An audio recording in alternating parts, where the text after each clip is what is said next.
Welcome back to Real Estate Team Builders. This is Lars Hedenborg, the founder of Real Estate B School. This is going to be an awesome conversation. We're going to chat with Chris Snow today. What is he? Northeast Florida, right? Northeast Florida, yes. In Augustine, Jacksonville. That's exactly it. Yep. Awesome. So 220 sides this year, 90 million of volume, 2.4 million GCI. Had the honor to partner with Chris in Real Estate B School back in 2016 through 18 in some of his growth years, and the challenge that is building a real estate team, and just a high level guy that I'm honored to introduce the listeners to. So Chris, give us like a minute or two, like how long in real estate, tell us a little bit about the complexion of your team and give us a quick overview here. Absolutely. So yeah, great being in your program for 16 to 18. Got a lot out of that during our time there. Started in real estate in 2004. So I've been in just over 17 years now. 2010, left the brokerage that I was at Remax and started my own independent brokerage. We focused a lot on REOs. 2013, 14, we started see the market shifting. And so we opened up a second retail location. By 2015, we had bought a franchise. And as part of that franchise, one of the things that we saw was that we really needed to be more team-based than a traditional brokerage. And so we really started growing that team starting about 2014. The way our team is made up right now, we've got about 21 sales associates on our team. A good 13 or 14 of those have been with us a majority of 2021. So we've got quite a few people that came on towards the end of last year that are now starting to ramp up and do production this year. So we're kind of excited to see how that looks. Yeah, awesome. And I'll say this, and you're going to unpack it for us here. The reason you can scale up in that way to go from like 10 agents to 20 agents is pretty much the 3 points we're going to go through today. We're going to go through lead management, lead conversion, and ramping up new agents. So thinking of what's the most logical order, because you're doing all three of those things at the highest level that I've seen most team leaders do it. Where do you think where should we start? I think it goes with the lead generation because in order to grow a team first, you've got to have enough business to feed them, right? Why would somebody come and join your team if you've got barely enough business to pay your own bills and to live off that? So you've got to have an excess of leads. And for me, what I found is that really since 2010, 11, it's always been internet lead generation. So Google pay-per-click, Bing pay-per-click, Facebook lead ads, those types of forced registration leads gets a lot of high quality, longer term, but high quality leads into the team members' hands so that when they come, we already have a bucket of leads that they can call from because we've got a bunch of excess and people who haven't done anything. Plus we have about 300 new leads, 350 new leads coming in every month. This is awesome because I consider myself to be a systems builder, but I know you're even more thorough and you've gone deeper in this area because at some point, what was it, like 3 years ago, we completely tapped out. We're like, this is too hard. We're getting like a third to a half as effective ROI that you're getting on lead source. I think you mentioned 6-7 times ROI, and it's 40% of your sales. So let's get into it. So, these are realtor.com, Zillow, pay-per-click, those sorts of lead sources. A majority are going to be Google pay-per-click and Facebook. We've done Zillow and it's some OpCity, but the realtor.com, we really scaled back from that at the end of 2020. And really 2021 was filling our bucket mainly with our PPC leads, pulling people that have been in our buckets for a year, 2 years, and just nurturing and having enough people to go in and call them. And what we found was that, an interesting thing is that a Zillow lead today is what a PPC lead was 6 months ago. And when I say that is the person starts at PPC 6 months ago and they don't get nurtured properly, and then they end up on Zillow, and now you're having to pay $130, $150 for that lead where you could have got it for $9 and nurtured it. And that was the turn for us, was really figuring out how do we get the leads in, work the ones that are low hanging fruit as quickly as possible, and the ones that are nurturing, making sure that we've got systems in place, that we are focusing on the people who are spending time on our website and calling people who are more likely to answer. Okay, so let's break it down here for those that are struggling with making these lead sources work. So pay-per-click, making the leads work and getting the kind of ROI that you're getting. Let's break it down into a few steps. What are the most important things that someone needs to start doing or do better than they're probably doing? So the first one is, if they are paying for Zillow and Realtor, if they're getting a good return, I would say keep doing that, but just know that your business is at the hands of a third party that could turn that off at any time, right? Google PPC, if you're not doing it, it's very cost effective. It's a great way, again, as it's very hard to scale a team with Zillow and Realtor. It's too expensive, and you don't have enough leads coming in for the team to feel like, hey, I've got enough leads to work with on a daily basis or on a monthly basis. So you've got to have those good, high quality leads that they're not going to transact today, and know that they're going to transact 6 months from now, 7 months now, from 8 months from now. If you're starting from scratch, you've got to start to build that bucket up. So I would say right now is turn on the faucet. You're going to have more leads than you can really handle right away, unless you've got people right now that you can plug into those. Contact them right away and treat them like they are long-term. Okay. So as you and I, if you just came in, Lars, I'm not going to say, hey, Lars, man, are you ready to go see some houses? I'm going to say, hey, Lars, thanks for connecting with us. I know you're a year, 2 years away from doing something. I'm curious, what are you liking about what you're seeing online so far? And so it's really taking all the pressure off of the customer, that you know that, hey, I know you're not going to do something for a long time. And all of a sudden now, once they know that you're not in it for the, I need you to buy something today, their guard lets down, and when you ask them their opinion, they're going to give it to you. And so it's just making it conversational right off the bat, taking all the pressure off of them. So I would say that if they're not good at converting those, or they say, oh, I don't get a good return on my PPC leads, it's typically because they're trying to treat them like a Zillow or an open house or a right now lead versus a further down the road lead. Yeah, and that's a key point. What percent do you estimate are, buying the first 90 days from registering versus, 3 to 12 and then 12 plus months? 1% will do something, maybe 2% in the first 90 days. And then really from that 3 month to about 9 months, you might see another 3 or 4%. Possibly. You get beyond 12 months, and now all of a sudden you're talking 8 to 10% are going to do something, right? And for me, it's all about building up a pipeline that, whether it's paying me today or it's paying me 5 years from now or 7 years from now. We closed one last year. It's the longest we had nurtured a lead, 7 years. It was in our database. And they came back around, they bought a $700,000 property. Now, they may have bought 2 other houses during that time period. It's just that we kept them in our system. We kept reaching out to them. And if they didn't buy something prior to that, it was a long-term nurture. But even if somebody tells us today, hey, I just bought a house, which we get that, awesome, great. We put them in our nurture program because they're going to be a seller 3 years from now, 5 years from now. So why go pay for a new lead 5 years from now when I already got them? Yeah, that's awesome. So let's talk about the specifics around lead conversion, lead management. You train inside our Game Changers Nation, which is a big organization within EXP. And I know you teach this stuff every week, but break it down for those that are looking really to scale a real estate team. When you talk about keeping in touch for a year or 2 or 3 years, right, text sequences, email sequences, property searches, dialers. Let's break down the system. Yep. So we use, I'll start with the technologies that we use. Our CRM is Follow Up Boss. And so inside of the CRM, we have our own texting capabilities. We have different phone numbers than our cell phone. All right. So the customer is seeing a CRM phone number, not my personal cell. All of those are every communication that we have with the customer is recorded within the CRM. So when we make a phone call out from the dialer that's built into it, it also records the phone call so we can train and we can go back and listen to notes and stuff like that.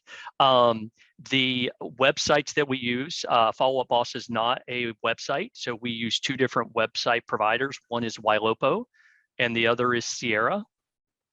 And each of those has our own rationale for why we use one versus the other. One of the things that we like with Ylopo is it does have an AI component to it, which means that when my agents may not be doing what they're supposed to be doing, there's an artificial intelligence that's built in that's sending text messages to the customer to get them to respond back. Sierra we use, they've got a real nice front end website, good converting front end website. So we use that website to bring the PPC leads in. We use Ylopo to bring in the Facebook leads. And between the three technologies, it's been very effective for us. You don't have to use all three. That's just what we found over time that makes it a little bit easier for us. We do not do generic text or drip campaigns when it comes to emails. And if you think about the reason why is that a PPC lead goes on, goes onto Google, they type in homes for sale in Charlotte, right? Whatever their keyword is, they want to look at houses and they don't want to get spam emails. So we stay away from drip emails, and if we're going to send an email, it's got to be very specific to where the customer is in the process. And so we talk about it, be okay to be on the journey with the customer from them starting with just looking to I'm ready to buy. And our follow-up process is, and we can break it down in just a little bit, but really I call it being relevant and not annoying. When's the last time you took a long trip with your kids? In the car, not in a plane? We fly for that reason. Okay, so we just went to Kentucky, which is a 6-hour drive, but we took the 35-minute flight. Yeah, so we'll go 2 hours to Orlando, and literally we're 10 minutes into the drive, and my youngest is like, "Hey, are we there yet? Are we there yet?" Yeah. That gets annoying, right? And if all we're doing is picking up the phone and saying, "Lars, are you ready to buy? Are you ready to buy?" And you do this for a year, they're like, "This guy's not bringing any value to me." So we say, be relevant, don't be annoying. And how do we be irrelevant? How are we relevant? I cannot do it with a standard drip campaign. So what I do is, how we teach it is, when you're looking at the customer's behavior, be specific to what they're doing. So if I know that they're looking in Charlotte, right, and they're looking in Uptown, I'm going back from memory here. I'm going to say, "Hey, there's some really good deals in Uptown. Do you want me to send those over to you?"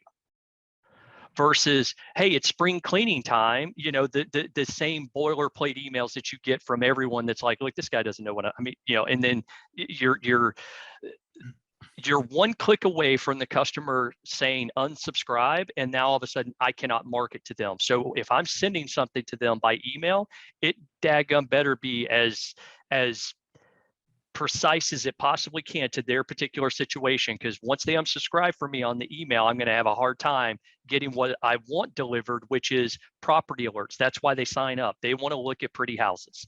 So we always make sure there's pretty houses going to them every single day. Awesome. And that's managed. That's outside of your follow-up boss. Your follow-up boss is just to organize the contacts, and then Ylopo and Sierra are sending out the property alerts. That is correct. And for us, if we've never spoken with someone, then we allow Follow Up Boss or Sierra to create the initial alert that goes out, and we go in and we look at it and we say, okay, this person, based on what Ylopo or Sierra put as their search, there's 7 homes for sale. Okay. That is not enough for me to be in front of that customer every single day when I do their search. So I'm going to set up a second search, and I'm going to make sure there's 150 properties in there. I don't care whether it's the right property or not, because I want my branding, which is pretty houses, to go into their inbox every morning. So every morning when they wake up, they have something there. If there's only 7 houses available for the search that's set up by the system, chances are another email may not go out for 3 weeks. Okay, that person's forgot about me. Oh, there's no other houses available. Let me go to another website to find them. Are you personally, so when someone registers, are you personally texting them as well? Yes. Yeah. So our initial cadence is, as soon as a lead comes in, we pick up the phone, we call. If they don't answer the phone, we're going to let it play all the way through the end. We're going to try to see if the voicemail matches the phone number, the name that's on the registration. If it's a generic, we just make a note in there, generic voicemail. If it matches, or if it's a guy that's on the voicemail, but it's a woman's name, we just kind of put a note for the next person who potentially is going to call, just so we know that, okay, we don't know whether it's a good phone number or a bad phone number yet. And we'll immediately hang up. We do not leave voicemail messages at all for anyone we have not spoken with. Okay, that's the important piece. We don't leave voice messages unless we've spoken with someone. We hang up. We immediately dial them back a second time after we've listened to the voicemail. We hang up. We call them again, and if they go to voicemail again, we hang up and we send a text message and we say, "Is this blank?" Whatever the name is that's on the registration. And if they say yes, "Who is this?" We have a text message that we send out that says "Calling now," and then we're immediately calling that person back. And all we're trying to do is find out, is this a number that we need to keep calling or not? And if they don't respond to the text message, that's okay. We'll keep calling until someone says, "No, this isn't Larry, this is Sheila." Okay, great. Larry put this number as a good contact number, to look at houses. Is that incorrect? Do I need to update the information? Yes, great. Now we're taking them. Now we're not dialing that person anymore. Now that saves us time. We can dial another number. All right. So let's talk about this. Let's talk about, I imagine if you went back to just you working a reasonable amount of leads where it was just you and your skill set and your understanding of how all these pieces work, that you could probably get a lot better than the return you're getting now. And that's Yes. I don't know any of your real estate agents, so it's nothing personal. If you're an agent on Chris Snow's team, it has nothing to do with you. So how do you go from, like, Chris can do this probably 12 to 1. Yep. And now you drop to a number below that, which is still acceptable, right? Because so you can scale. What have been some of the lessons learned as you've dialed the systems in for yourself personally, and then you've kind of taken yourself, not totally out of it, but you've taken yourself out, and now the system runs with new agents coming on board. So tell us about that process. Yeah. So the first thing that we take our agents through is, what you lack in skill, you have to make up in volume. If you suck on the phone, which we all suck on the phone, and we suck for a while until we don't suck anymore, and we get a little bit better and a little bit better and a little bit better. And so it's being okay that my first month, I may need to make, and this isn't conversations, this is just dials. I may have to make 200 dials a day for the first 30 days, 5 days a week, till I have enough conversations that I feel much more comfortable. And then 30, 40, 50 days, 60 days later, all of a sudden, hey, what I used to stammer over, now all of a sudden I've already got the responses down pat, right? I've heard there's only so many different ways that someone could say, "I'm not interested. I didn't mean to do that." There's only so many objections that you have to overcome. It's just being okay to do it. And if you're only going to do a little bit at a time, it's going to take you a heck of a long time to get good. And when I got on the phone the first time, 12 years ago, 13 years ago, calling internet leads, it was a little bit different, but I sucked back then, but you could suck back then and nobody else was doing it. So you actually had good conversations. But as people have gotten more sophisticated and they're used to people calling in, it's like, okay, I've got to change my technique just a little bit to make sure that they actually take my call and they don't hang up in the first 5 to 7 seconds. Yeah.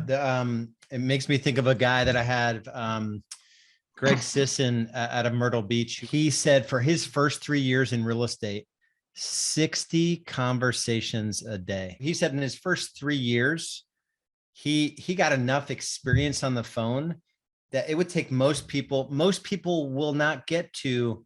So what's 60 times 5 is 300 times 50 is what? 1,500, 15,000 times 3. 45,000 conversations in 3 years with decision-making adults about real estate.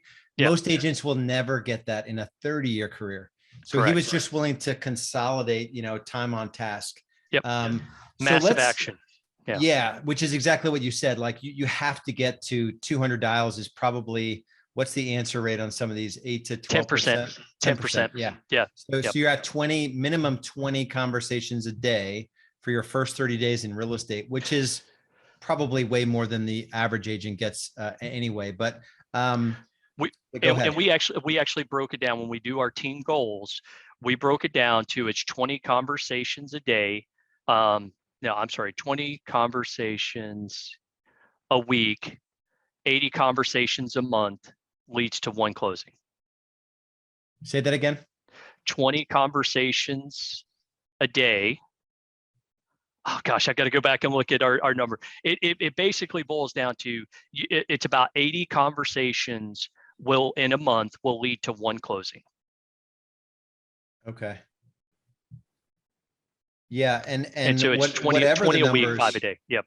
Yeah, so whatever the numbers are for you, they may be different for whatever lead source, and it varies by lead source. But you Correct. have to know like dials, meaningful conversations, appointments set, appointments met, appointments signed, under contract, and closed by agent, by lead source. And if you're not tracking those things, you're probably going to lose the game of scaling your business. And I'm going to be honest with you. I am not great about the tracking of the appointments set, appointments met, turning into there. I look at it more from a high level of how much am I spending? How many closings do we have from that lead source? And are we making money from it? And can we do better? Probably. But my whole goal for our agents is for them to, and this kind of goes into the whole lead management. How do I make sure that we don't have brand new agents or agents who aren't skilled burning leads? So we implemented what we call a pond system, where if all new leads come into a pond, we have an agent that's on duty, and then in order to get to duty, you have to have gone through all of our training to be able to get a duty shift. You're on that duty shift from 8 a.m. to 2 p.m. Any new lead that comes into the database, you cannot claim it. It's not yours. It's in the new lead, or what we call our money time bucket. And the only way that you can work with that person is you have to have a meaningful conversation with them. And then once you've had a meaningful conversation, now you're responsible for telling us, are they an A, a B, or a C lead? And now you have to manage that lead as under the A, B, and C plan, which means if I go back and I see that you have a C lead, which should be called at a minimum once a month, because they're a long-term nurture, and I see that you haven't made a phone call in 3 months, that lead gets reassigned back into our reassigned pond. And now anybody else can have free game at it. And so it's this internal accountability of, my leads are going to get moved, and the hardest thing for me to do is to have meaningful conversations. So once I have them, I don't want to lose them. What's the one metric that you're driving with your agents? Is it dials, meaningful conversations, appointments set? What's the highlight of? It really is the meaningful conversations, because if I put someone and they're having 60 conversations a day and they're like, oh man, the metric is 200 calls, and they burn themselves out because they can get to, those conversations in fewer dials, I'm going to burn out a good person saying the dials are more important than the conversations. What we're letting our new people know is that, hey, look, it's the meaningful conversations as much as it is anything. The longer you stay with us and the longer you plug into the system, the fewer those dials need to be to have those meaningful conversations. And it's not always meaningful conversations with brand new leads. Right. Sometimes it's, hey, today I'm going to go and nurture all my people that need to be nurtured. And I have meaningful conversations, and I'm moving the ball forward with those people that I've already had conversations with, but they're not ready to transact yet. And that keeps me from always just focusing on the ready now business, because that, from an agent's perspective, if all you have in your bucket are 3 people that are ready to buy today, but you have nothing in the future, once you get those 3 under contract, you're like, okay, well, where am I at now? But our agents have those meaningful conversations, build up your pipeline. And most of our agents that plug into our system will build up about 100 quality leads, people who've said, yes, I am John Doe that filled out this registration, and my intent is to buy a home in the next year to 2 years. Once they build up to about 100, in all honesty, they have a hard time keeping up with that. So Awesome. they don't need to go focus on the brand new lead that just came in, because what's the most valuable lead in our database? And I'll ask the people, oh, it's the brand new leads. Yeah, I need to have new leads. No, it's that lead that's been in the database for 6 months, 8 months, 9 months, that's just nurturing itself. They're the ones that are going to be most likely and ready to transact. That's probably where your next closing is coming from. Yeah, we had an agent on our team, and she came out of nowhere. She had corporate experience in sales, but she was new to real estate, and all she would do, and she would get 2 to 3 closings a month at whatever price point she decided, going into our pond. And between the hours of like 10 p.m. and 1 a.m., Yeah. just get into the pond and just message, either text or email, people that were active on the site, exclusively in the trash and archive bucket. Yeah. So these weren't even in like good leads. These were the bad leads. Yeah. But she would bring stuff out of, resurrect leads out of nowhere. We only have a few minutes. I want to get your take on, what lessons, probably painful, have you learned about the agent personality type that fits into a system like this? So, we do a DISC assessment on pretty much everybody that comes through. Now, I'm sure that there are going to be Ds that are very good with this, because they are very much, not afraid to ask for the business. I have a hard time managing Ds because that's not my personality. But the folks that I have on my team that are doing the best, they're a high I, they've got a little bit of C, and they've got a good amount of S in their profile. My profile, high I, high S. I've got enough C to keep me where I'm not like just pulling my teeth out managing the database. But at the same time, got to realize is that no agent that's going to do well with this is going to manage the database 100% the way that you want it. And so be okay to be flexible. That is it more important that they capitalize the name of every person that comes in that has a first name, last name that's in lowercase? Is that more important, or is it more important that they've had a really good conversation with them? So understand where to coach and how to coach, and not burn people out on the things that don't lead to more conversions. That is awesome. I want you to comment on what I love about your story and your journey and the way you present it, is that it's clear to me that you figured out how to get good at one thing, and not all your business is from this lead source, but you mentioned about 40%. So you've got database and referrals and all that going, I'm sure. Yep. But you figured personally how to get good at a lead source. Then you built the system to make you the best at it. And then you brought in others to be able to scale it up. And most people will never scale because they never build the system to replace themselves in the activity. Right. So real quickly, maybe like the question, the way I just asked it, what have you learned about onboarding agents that we can all benefit from? A couple of sort of words of wisdom around onboarding. So if you want to grow your team and grow fast, and I don't want to say big, but just grow fast, it cannot be me sitting with the agent for 5 hours, 4 hours, 3 hours, even an hour at a time, trying to train them on what I do, because I'm going to be distracted. They're going to be distracted. And so what we did was we put two training systems in place. They're both video based. And the most painful part was getting it put in place to start with. But what it's allowed me to do is to leverage and grow the team as big as I want, and not worry about, oh my goodness, I just put 10 hours of time, 12 hours of time in this agent, and they're struggling. And now they're looking at me because I'm not training them right. And I'm always half distracted when I'm sitting down with them. And why can't they learn everything in that first time that I just dump everything on them? Because none of us can, right? So our onboarding and training onto our team is now based in two buckets. One is a basic agent training system that goes into the tools and systems that we use, how to use them. We go into, how to process a lead, how to go through the whole process of, what are you looking for? What's our cadence? What's our rhythm? We test them a little bit on that. So it's about a week long where they can probably get through it in about 2 or 3 days if they really, want to fast forward and get up to speed. Once they come out of that, then we put them into our 90-day training program. And that 90-day training program is going to tell them what to do each an hour of every day for 8 hours a day, 90 days in a row. So there's never an excuse of, well, I didn't know what to do today. I didn't know who to call today. If they have some experience and they've worked databases like ours, as soon as they're up and running with the systems that we're using, they're going to plug right in. And they're not going to need to go through as much that 90-day program as the person who's never done online lead generation and stuff like that. So Yeah. And the moment that you have that in place, it's a little bit painful to first do it. It took us about 30 days to get it really set up.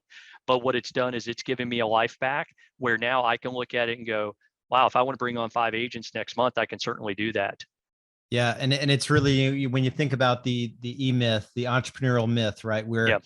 real estate agents, so we're business owners, but it's a myth, right? We Yep. can't even step away from our business for a day, without it falling apart. And the EMyth question is, how would I have to think about my business differently if I were to replicate it 10,000 times? So think about your little real estate business if you're listening, and what would it look like to replicate it 10,000 times? It would probably be impossible. But Chris just mentioned, like, he's got an agent onboarding system that will allow him to bring on 5 agents at one time, where it's completely leveraged. So as you think through areas of your business, whether it's lead management or lead conversion or scripts or training or whatever it is, it has to be in a way where it's not you as the main cog in the business. So let me ask you this last question. So whenever I get a chance to interview somebody who is playing the game of a business and life at a very high level, and they've pivoted their business into EXP. You're celebrating just over 3 years with EXP. And I don't know why you never reached out to me, but you never did. So I said no in my mind 1,000 times in the 4 years that, came before me actually joining. So why are you in EXP? Tell us something about the platform, a myth maybe that people think about the platform that it isn't. Like, shed some light on why a top player like you would come into the EXP platform. For us, it was looking at 2 real main keys. One being having the ownership in the company. Even though we bought a franchise, we didn't own anything. We owned a 2.5-mile radius around our franchise that, someone who lived 10 miles away was probably not going to join our office. Why? Because there's closer offices. So we love the idea that we got ownership in something that was real. Right. And we got ownership for doing all the stuff that we've been doing the previous 13 years in real estate. So for me, what that's looked like is almost 15,000 shares of stock for selling houses and recruiting people to come join my team, which I had already been doing for the last 7 or 8 years. The biggest difference is that, and we saw this with the value proposition of, why would an agent, if they left my team, would they stay with the brokerage? And when we were with Century 21, we could not keep an agent at Century 21 in our brokerage that was not on our team. Why? Because there were better models out there. And so we were like, wow, if we can have a better model that we can recruit to, we've got a great value proposition. We can retain. We're giving people ownership. We're giving them the opportunity for multiple streams of income. The likelihood of them leaving EXP and building a team beside us is lessened a lot. And so our recruiting pitch for us is that now we look and say, okay, before they come to our team, do you believe in the EXP business model? If they don't, then we're like, all right, I don't know if you're necessarily going to be the best fit for our team, because we want to invest in you to build you up to not be on our team if you don't want to be. If you want to grow and build your own team of 10, 15, 20 agents, we want to be able to be able to do that and feel comfortable that you're not going to just walk out the door and all that training and time and effort is just now gone, right? So we love the idea of the stock ownership, and then we love the idea that for telling people that we enjoy where we're at, we get to build a passive income stream. And when we were trying to build our quote unquote Century 21 traditional franchise, the most agents we ever had in our traditional franchise was about 15. And now I look, and that was in a 3-year period. So now I'm celebrating my 3 years with EXP, and I've got 200 agents that are in my virtual brokerage, and I've got 200 agents that are incentivized to go make my brokerage 400 agents next year. Never had agents come to my brokerage at Century 21 going, hey, you should bring my buddy with you, because they look at it as competition. And so I like the way you said it. And I've heard it said before, but not quite the way that you said it, as a real estate team builder. So, and again, this is not the EXP show. There's 99.99% of what we talk about has nothing to do with the EXP. Yet, as a team builder, you're naturally going to have agents, newer agents needing the systems and the accountability and the cadence and structure come through your team, and they're all going to leave. I hate to say it, but if you're in the team building business long enough, they're all going to leave.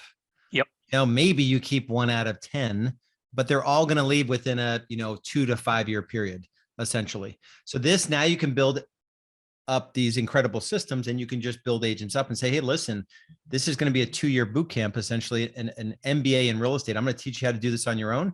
You can stay with me as long as you want, or you'll be ready to get after it. And the 80% failure rate in real estate, right, for 2nd year anniversary, and 2-year real estate agents are grossing $9,000. So 80% dropout rate, and the average 2-year agent is grossing $9,000. And so it's just a great combination if you're running a real estate team, to be on this platform. Chris, I appreciate you. I would say if you're listening to the podcast and you want to understand the stages of growth, that a real estate team builder goes through, I put together, it's about 15 pages long. It's called the Real Estate Business Growth Navigator. You can go to realestatebusinessgrowth.com. Thank you, Chris, for your time and your wisdom, and just a really good example. And I didn't highlight this when you were saying it, but anyone can scale their business as long as they scale it in line with who they are. And that's something that I didn't really highlight, but you said it really great. Like, you're not a high D, you're an IS with a little bit of C, right? And you decided that you still wanted to scale and grow and get after it. And I think people think that like building a business is reserved for, because I'm like super introverted. I happen to be a D, but I'm really introverted. And sometimes we're pegged as, you can't be leaders if you don't have D or whatever, introvert, extrovert, but just build it in line with who you are. So I really love that about your story. Appreciate you. Absolutely, my friend. Awesome. We'll see you guys soon. Be good.